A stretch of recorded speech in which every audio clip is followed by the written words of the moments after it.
Farid Harout, donc super avant-première déjà, je vous félicite. Et donc du coup, vous, comment est-ce que vous avez pensé de documentaire c'est un an à tourner?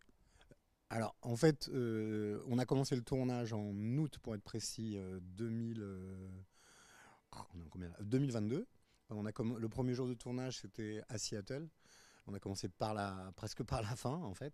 Mais plus largement, moi, j'ai commencé à écrire sur ce documentaire il y a 4 ans.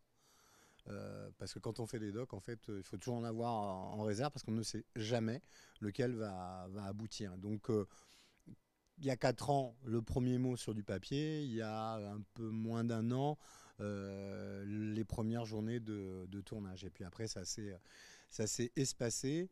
C'était un tournage qui était assez compliqué parce que il y a les anciennes qu'il fallait retrouver. C'est un gros travail de recherche. Pareil pour les archives, un gros travail de recherche à ce niveau-là. Puis après, on a affaire à l'Olympique lyonnais. L'Olympique lyonnais, c'est ce qui se fait de mieux au monde.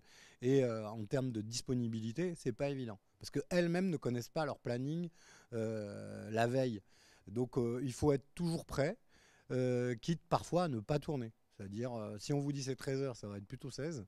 Et puis on se dit, est-ce qu'elle pourra venir? Parce qu'une blessure est si vite arrivée, un changement de planning est vite arrivé parce que suite à une défaite, eh ben, les entraînements peuvent se multiplier et tout ça.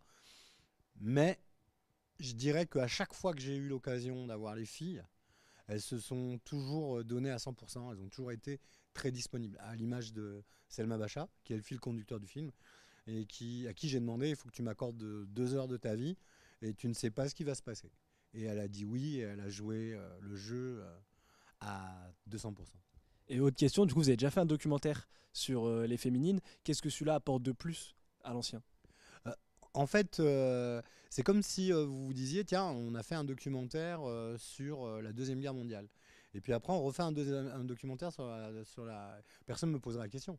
Parce que c'est normal qu'il y en ait 15. En fait, le sujet, c'est le foot féminin, mais des histoires, il y en a de partout. Et là, on a, nous, dans notre région, le plus grand club de la planète. Qui, si vous aimez raconter des histoires, vous êtes obligé de raconter celle-là. Et si vous ne le faites pas vous, vous dites qui va le faire. Donc ça parle de foot féminin, oui. Il y a des points communs, oui. Mais il y a des particularités, oui. Et c'est ces particularités-là qu'on met en avant. Bon, bah super, merci beaucoup. Pas de souci, merci.